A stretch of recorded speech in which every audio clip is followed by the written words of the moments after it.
Dakuin ho natin, mga bossing chief amo, sir, etong kay ano, kay Boss Cheese, no?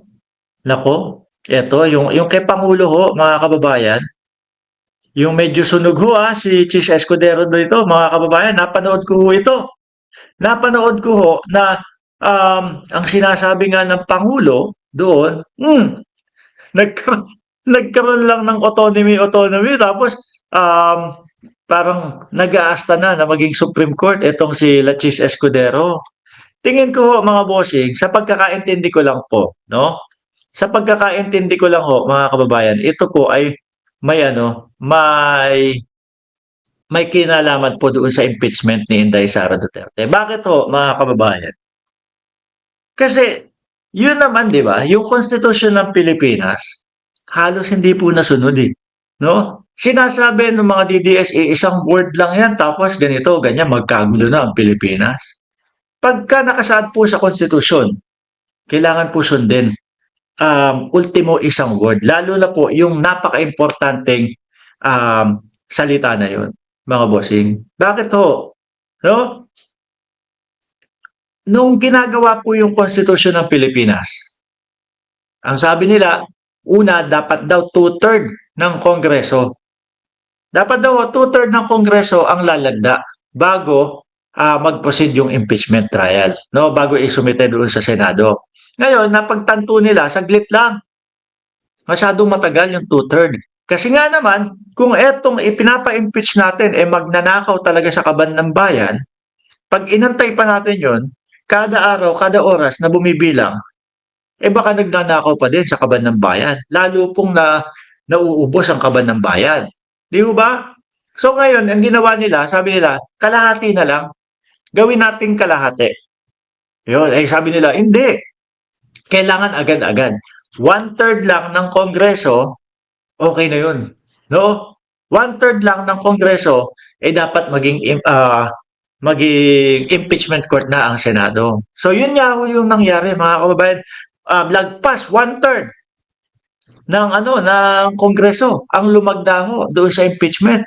Kaya naman pumunta na doon sa sinasabing shall forthwith into trial. Maging impeachment court na ang Senado. Pero nasunod ho ba? Hindi ho, mga boss chief amo, sir. Kaya ho, ang nakikita ko dito, pwedeng mali ako, pwedeng iba yung ibig sabihin, no? I-correct nyo na lang po ako diyan sa comment section. Ayan, nandiyan naman kayo, nakikita ko kayo. Pwedeng ang ibig sabihin ay iba, no? Pero ang nakikita ko dito talaga, mga kababayan, is total naman hindi niyo sinusunod yung impeachment, hindi niyo sinusunod yung constitution, para na kayong Supreme Court din. May sarili kayong interpretasyon para doon sa forthwith na yon. Di ba? May sarili kayong interpretasyon. Kaya ang sabi dito, PBBM, sinunog si Cheese, no? Senado, PBBM sinunog si Cheese, Senado, nagkaroon lang ng autonomy. Gusto nyo nang mag-Supreme Court?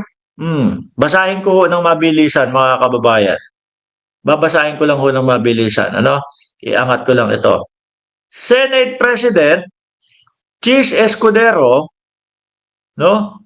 Senate President Cheese Escudero and the honorable members of the Senate who are apparently now applying to be included in the Supreme Court, nagkaroon lang ng autonomy. Yung sinasabi, gusto niya na mag-Supreme Court.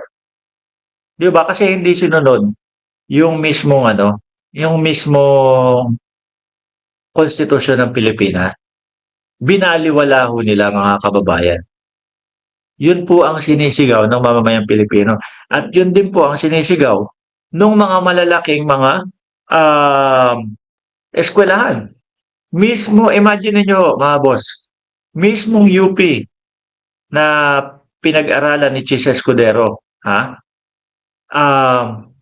umaano sila, kumukontra sila, na kailangan daw ho magtuloy-tuloy sa impeachment. Yung San Beda na pinag-aralan din ni Sara Duterte, ano sabi? Dapat magtuloy-tuloy yung impeachment, kailangan mangyari yung impeachment. Ultimo ho, mga eskwelahan nila, na dapat yung mga yan ang umaano sa kanila, nagtatanggol. Ang mga yan dapat ho ang nagpapakita, nagbabalandra yung mga mukha nila doon sa labas ng eskwelahan. 'Di ba? Pero ano, kumokontra sila. Yung mga law school, yung mga ano pa, mga law school, mga dean, 'di ba? Mga profesor ng law,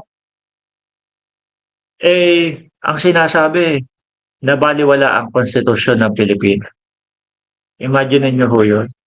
Kaya tingin ko yung patama o yung sinasabi ni Pangulong Bongbong Marcos na nagkaroon lang ng autonomy, gusto niya na mag-Supreme Court. No? Paano naman? How will Cheese pass his his legislation? Hindi ho, kasi naging katawa-tawa na po mga kababayan eh. Lalo na po yung nakikita natin dito sa Senado. Tipong ano ho tipong kung ano na lang po yung trip nila na interpretasyon at kung ano na lang po yung gusto nila na na ibig sabihin ng konstitusyon ng Pilipinas, yun na lang po ang ginagawa, mga bossing. Delikado po yan kasi nga ho, pwedeng wala na, mababalewala na ho yan. Sa mga susunod na mga panahon, wala nang pwedeng ma-impeach. Dahil po ang mangyayari is magkakampi-kampihan na lang po, kagaya nung nangyayari ngayon. Sandamakmak yung ebidensya, tapos ang daming mga tao na gustong magtestigo laban doon na nakatanggap sila ng 25,000 to 50,000 na nasa loob ng puting envelope. Pero ano ginagawa ng Senado? Hinaharang nila. Di ba? Hinaharang nila. Kung ano-ano ginawa nila. Una, nung pinasa yung impeachment February 5, tapos sinabi ni Chase, bakasyon kami, sorry, hindi pwede matuloy ngayon, saka na lang. Pagbalik na lang ng sesyon ng Senado, June 2, hinintay natin lahat. Ano po nangyari? Wala. Di ba? Pinag-intay na naman, sabi ni Chase, kailangan ko munang aralin itong impeachment na ito, kailangan namin aralin. Pagkatapos ng 1 week na yon, pasok naman si Cayetano. May pinauso na naman na remand. Wala naman ho sa konstitusyon yun.